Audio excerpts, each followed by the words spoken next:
Hola, bienvenidos. Les saluda Claudia Palacios. Hoy vamos a hablar de cultura con la máxima autoridad de la cultura en Colombia, que es la ministra de Cultura, Mariana Garcés. Bienvenida, ministra. Bueno, Claudia, que muchas felicitaciones. Qué bueno para este canal que usted esté aquí.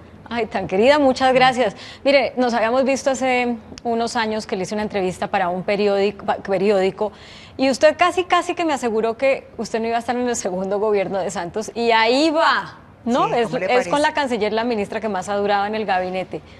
¿Qué pues pasó? mire, yo la verdad es que le tengo un gran agradecimiento al presidente que me haya dado esta oportunidad de trabajar con él. Yo la verdad es que sí creía que al finalizar los primeros 4 años del gobierno, pues yo me devolvía al sector por el que siempre he trabajado, que es el sector cultura. Él me pidió que lo siguiera pues acompañando, que me quedara, y la verdad es que pues hemos podido hacer un buen trabajo. Creo que a él este es un sector que le importa, que le interesa, y bueno, presidente, es muy difícil decirle que uno no lo acompañe. Ministra, y tiene usted grandes retos porque es que cuando se habla de un país en posconflicto, la cultura, o sea, la pintura, la danza, el teatro, y lo hemos visto con las víctimas, eso es el catalizador de la sanación de los problemas físicos y mentales. Entonces, ¿cuál es la apuesta de ustedes para poner la cultura al servicio del posconflicto? A ver, yo quisiera ahí como mirarlo en 2 dimensiones. Yo siempre he pensado que los artistas son los que ponen el dedo en la llaga, por decirlo coloquialmente, a una sociedad. Señalan lo bueno, lo malo, y es a través de su lente también como uno tiene una interpretación de la realidad, a través de la pintura, de la literatura, del teatro, de la danza, de la música. Entonces esa es una dimensión donde los artistas, los creadores, van a empezar a narrar este país desde otra perspectiva, no necesariamente desde la perspectiva de la violencia, donde tantas veces nos lo han contado y nos lo han narrado, que es una perspectiva muy importante para que esos hechos no se repitan. Y hay otro tema que es el que usted toca, que es básicamente la construcción de tejido social. Cuando llega la cultura con una oferta importante a una comunidad que ha sido víctima, pues básicamente ese es su papel, de reconstruir tejido social. Nosotros hemos desarrollado proyectos en ese sentido desde siempre, desde antes de que el posconflicto fuera pues una palabra que está en boca de todos, porque esa es la misión de la cultura, ser un terreno neutro por excelencia, trabajar con las comunidades de la mano y sobre todo respetando sus quereres y sus decires, ¿no? Eso es muy importante. El ministerio no llega a imponer nada, sino que construye de la mano respetando las autonomías de las regiones y su diversidad cultural. En ese sentido tenemos construidos proyecto de radio para la paz, de radios comunitarias, narrar sus propias vivencias, como usted lo decía al inicio, es una manera de sanar. Tenemos bibliotecas para las zonas de desminado, tenemos prácticas artísticas en las zonas más golpeadas por la violencia, tenemos las escuelas taller, que es básicamente la opción de que los jóvenes en situación de vulnerabilidad encuentren la posibilidad de vivir dignamente a través del aprendizaje de un oficio. Tenemos las mujeres tejedoras de vida, que es básicamente un proyecto de emprendimiento con mujeres víctimas de la violencia. Sí. Tenemos todo el apoyo a la música para la reconciliación a través del Programa Nacional Batuta y a través del Programa de Música para la Convivencia del Ministerio de Cultura. Y para eso, ministra, cuenta con unos 350.000 millones de pesos al año, o en una parte de esos 350.000 millones de pesos, porque hay otras muchas cosas que atender.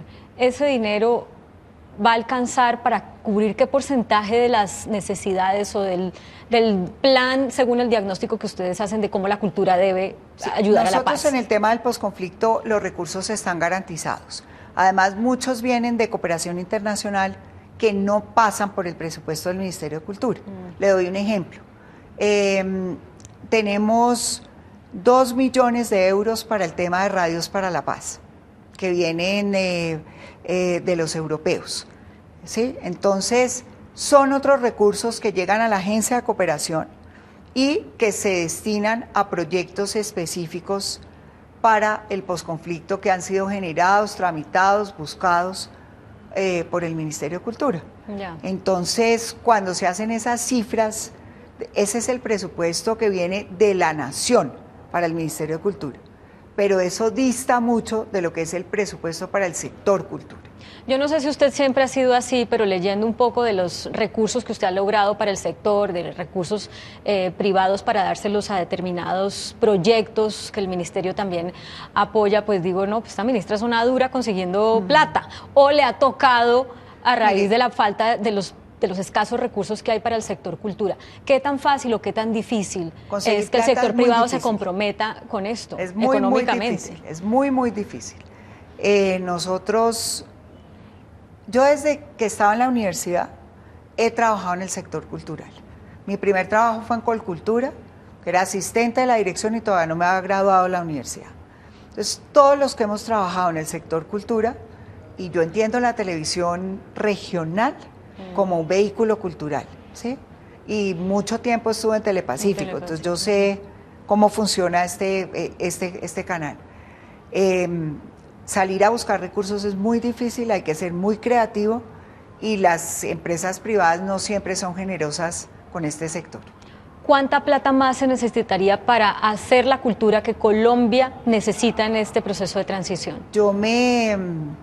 No solamente en el proceso de transición, porque yo digo, siempre la cultura es el terreno neutro por excelencia, es lo que construye identidad en un país, es lo que crea tejido social.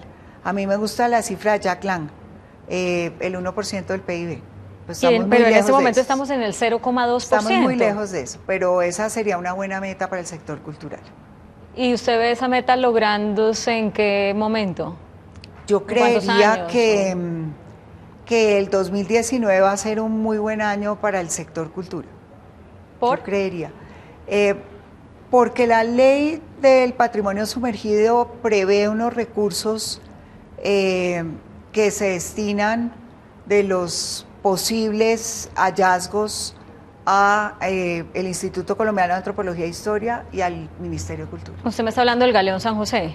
De ese y de otros hallazgos, ese no va a ser el único en el corto plazo, dijéramos, es sobre el cual se está trabajando, que ante todo, más que un hallazgo, aunque el hallazgo también es importante, pues es ante todo un proyecto científico. Y ese proyecto científico, con toda la connotación, va a tener también, dijéramos, presupuestos importantes para el sector. A ver, como yo no sé este tema, venga, le pregunto bien si entendí, si lo que oí fue lo que debo entender. Usted está proyectando, así como cuando se hace exploración petrolera, que hay unos hallazgos sumergidos, un patrimonio sumergido que está por descubrirse, así como cuando alguien explora un campo para encontrar petróleo, que ustedes ya calcularon que puede ser el 0,8% del... No tanto, pero va a mejorar considerablemente los presupuestos del Ministerio de Cultura. Bueno, pero a ver, un poquito más de detalle. En este momento, ¿qué es lo que pasa? El gobierno colombiano halló el Galeón San José. El Galeón San José obviamente tiene una carga que, de acuerdo a la Ley de Patrimonio Cultural Sumergido y de acuerdo a los conceptos de constitucionalidad que dio la Corte Constitucional sobre ese proyecto de ley, no todo lo sumergido se considera patrimonio de la nación. Entonces, una vez el Consejo Nacional de Patrimonio, que es el que tiene, en virtud del fallo de la Corte, la posibilidad de decir que es patrimonio y que no es patrimonio, de lo que no sea patrimonio y que eventualmente entre al presupuesto de la nación, parte de eso puede, según el precepto legal, financiar y entrar a ser parte del presupuesto del Ministerio de Cultura y del Instituto Colombiano de Antropología e Historia. ¿Cuándo vamos a saber esa cifra? ¿En qué estamos? Nosotros estamos culminando por parte del inversionista y del grupo que ha hecho la investigación de la exploración primera. El Gobierno Nacional debe recibir un informe definitivo. Sobre ese informe, el Gobierno Nacional puede hacer preguntas, puede pedir explicaciones más extensas y a partir de eso se presenta el APP de carácter privado que se analiza con Hacienda Planeación y obviamente se decide si se acepta o no se acepta el APP para ese extraer APP privado que llevaría a la segunda fase, que ya no sería de exploración, sino de extracción. Pero ese primer informe, ¿para qué fecha calculan que lo estarían todo recibiendo? depende, o sea, ellos están autorizados en un periodo de tiempo extenso. Nosotros esperaríamos en 3 semanas recibir ese informe. ¿En 3 semanas más? En 3 Porque semanas hay que estar más. con los ojos puestos ahí con Así con esa noticia. Ministra, nada más hace unos días dijeron los de SAS, la empresa pues que dio las primeras coordenadas, con permiso o sin permiso del gobierno colombiano vamos a ir a explorar porque insistimos en que las coordenadas donde dice Colombia que están son las mismas que nosotros dimos. Ante Primero esa no son las mismas. manera de Primero ellos... no son las mismas. El gobierno colombiano es un gobierno serio, que si hubieran sido las mismas y si donde ellos denunciaron hubiéramos encontrado el hallazgo del San José, evidentemente lo hubiéramos respetado. Ellos tienen un fallo de la Corte Suprema de Justicia en unas coordenadas específicas, en esas y exclusivamente en esas, donde nosotros hemos invitado a la CICERCH Armada para que vayan hasta esas coordenadas denunciadas y nos comprueben que ahí hay un hallazgo y que ese hallazgo, una vez termine en la etapa exploratoria, pueda decirse que es el Galeón San José. Es que uno no puede bautizar los hallazgos hasta que no sepa que ese hallazgo verdaderamente es el que corresponde a lo que yo creo que corresponde, pero eso son investigaciones de carácter científico. Ellos denunciaron unas coordenadas donde nosotros los invitamos a que miren, ¿sí?, en compañía de la Armada Nacional, en compañía del ICANN, si en esas coordenadas hay un hallazgo. O sea, ellos sí pueden ir en compañía de lo que usted acaba de mencionar, pero con nuestra sí pueden autorización. ir. Claro que pueden ir. Nosotros todos los días, ellos nos mandan una carta y todos los días nosotros se las contestamos. ¿Todos los días? Todos los días me escriben, diciéndonos, solicitándonos el cumplimiento del fallo y nosotros les decimos, en compañía de la Armada, en compañía del ICANN, vengan a cuenta de ustedes, exploremos. Si en las coordenadas esas específicas, exclusivas, que denunciaron en su informe, está un hallazgo, un hundimiento, y si es así... Pero ¿y por qué si ustedes han respondido eso, ellos qué han dicho? ¿No? ¿Queremos ir solos o qué? No, ellos dicen, es que nosotros tenemos otra interpretación del fallo de la Corte. El fallo de la Corte es expreso, dice en esas coordenadas, no en ninguna otras, en esas, en las que ellos denunciaron. Pero no entiendo, o sea, si ustedes les dicen el fallo de la Corte dice que ellos podemos ir y interpretan mirar. distinto el fallo de la Corte. El fallo de la Corte realmente es un fallo que no amerita interpretación. Entonces ellos dicen que no son exactamente en esas coordenadas, sino en esas coordenadas y sus puntos aledaños. Y nosotros decimos no, la Corte ha dicho, usted tiene derecho si encontramos un hundimiento en esas coordenadas.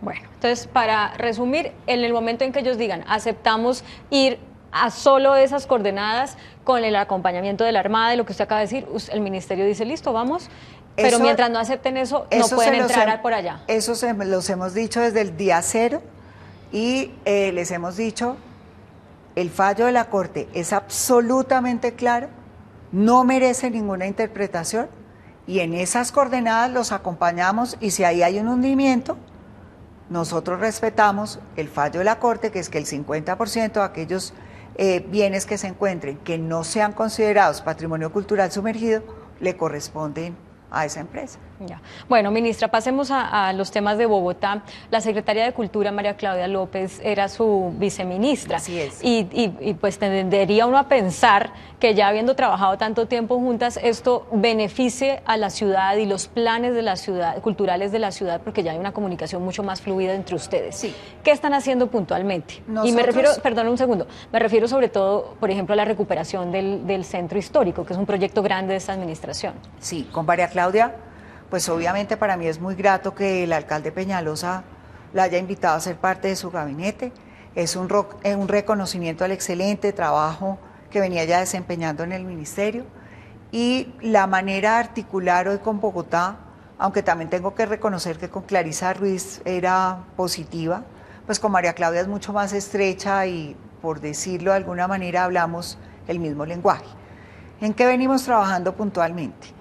En que los bogotanos tengan una sola mesa cuando se trata de patrimonio de la ciudad, que no tengan que ir al distrito y solicitar unas autorizaciones y después al ministerio a solicitar otras cuando se trata de bienes de interés cultural del ámbito nacional.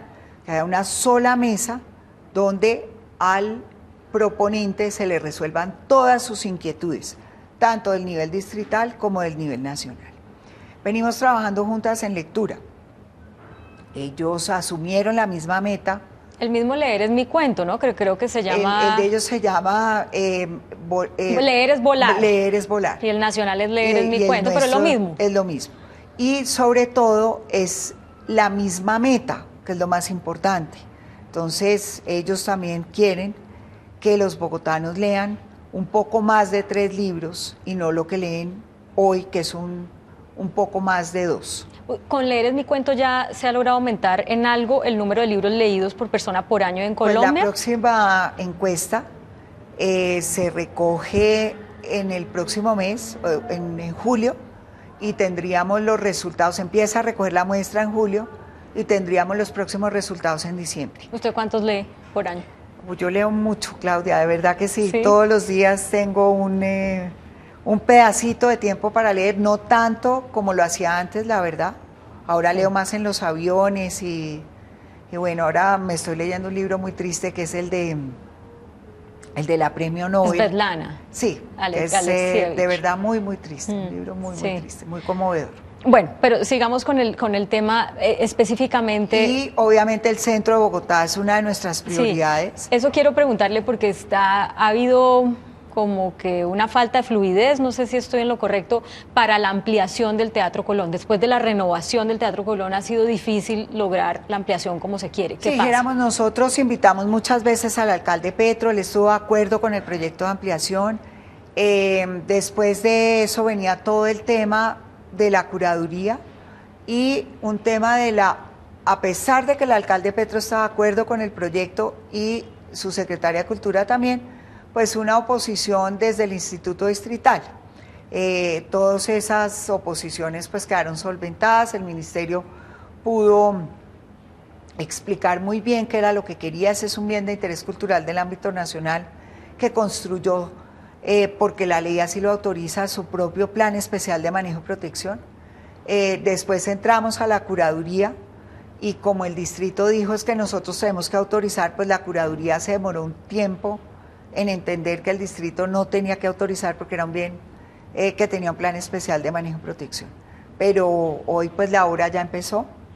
Esperamos que los bogotanos tengan esa ampliación del Teatro Colón antes de terminar el gobierno del presidente Santos, en el primer semestre del 2018. ¿Y qué va a funcionar allá? O sea, la gente, aparte de ir al Teatro Colón a ver esas obras bellísimas, ¿qué va a poder hacer en la ampliación? Ahí van a tener 3 salas adicionales, uno para montajes y para público, la otra también para ensayos y público, y una tercera que es la sede de la Orquesta Sinfónica Nacional, que han vivido por muchos años como judío errante, pidiendo posada aquí y allá, y ya es hora de que el Teatro Colón los albergue y tengan su sede propia. Ahora que usted dice eso de judío errante, eso le pasa a mucha gente de la cultura. De hecho, ahí en esa silla donde usted está, han estado sentadas varias personas, varios maestros, grandes maestros colombianos que están por fuera, en las orquestas por fuera de Colombia, y vienen al país como a tratar de aportar algo, pero no hubieran podido hacer su carrera en Colombia. ¿Por qué eso no cambia, ministra? No, yo creo que sí ha cambiado. Si usted... Como le digo, yo llevo muchos años en este tema. Si usted mira las orquestas hace 30 años, que fue cuando yo empecé en esta actividad, la mayoría de los músicos eran extranjeros, la mayoría de los músicos colombianos eran empíricos. Hoy pueden estudiar música en Colombia. Hay más de 30 facultades en todo el país que ofrecen la carrera profesional en música, en canto.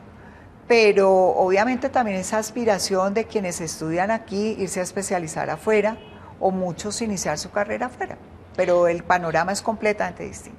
Bueno, seguramente lo que queremos es que vaya más rápido que eso, o al menos lo que quieren quienes están y apuestan a la cultura para vivir. Y hay muchas más orquestas en el país, orquestas que se empiezan a conformar desde los jóvenes. Bogotá tiene un gran ejemplo con la Filarmónica de Bogotá.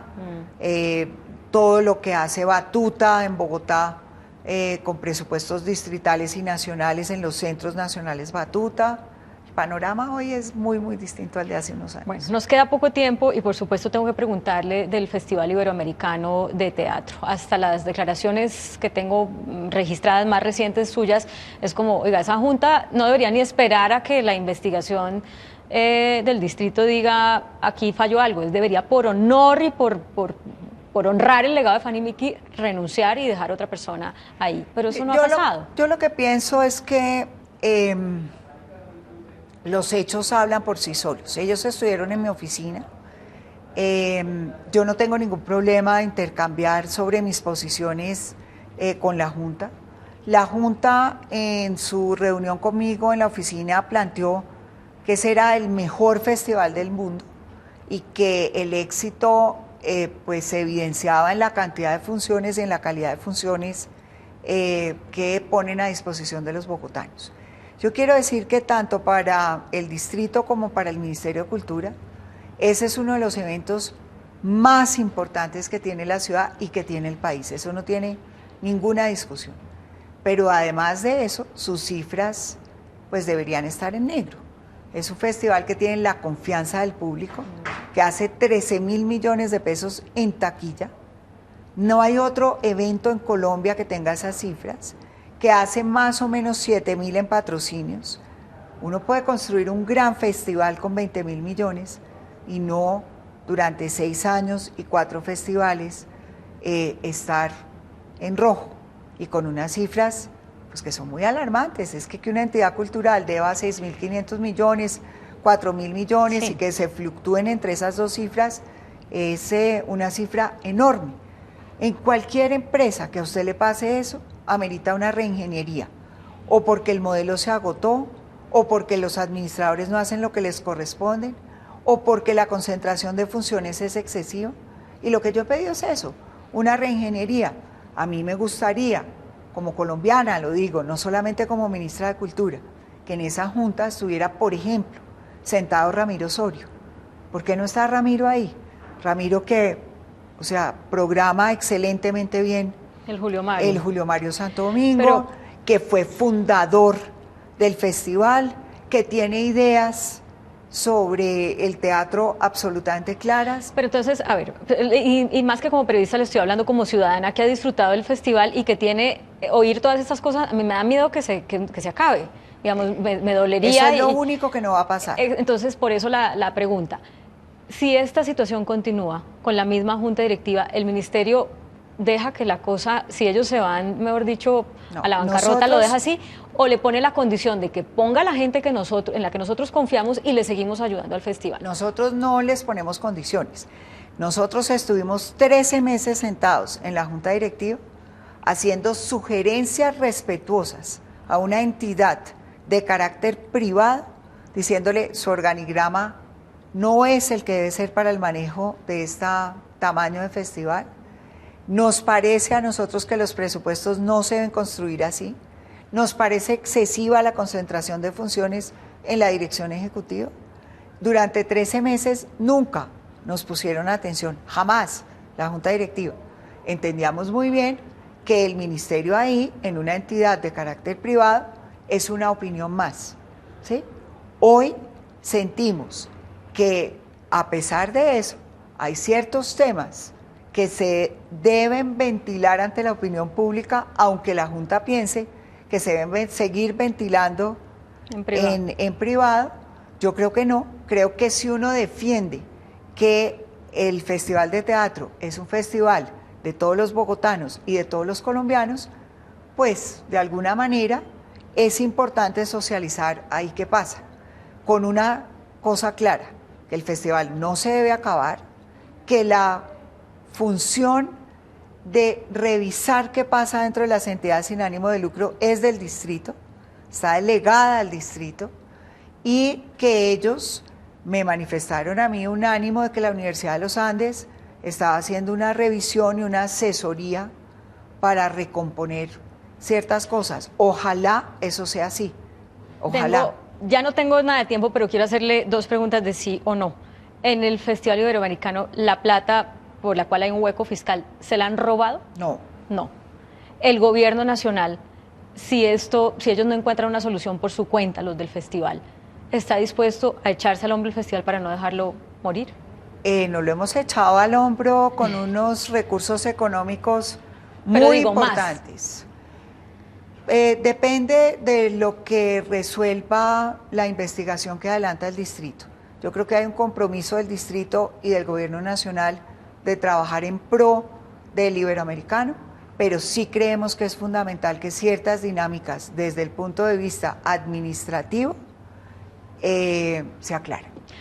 Me va a tocar invitarla otra vez porque se acabó el tiempo y se quedan unos temas por fuera. Ministra, muchas gracias. No, Claudia, como siempre, un gran placer conversar con usted. Muy amable. A ustedes también, muchas gracias por acompañarnos. Sigan con nosotros.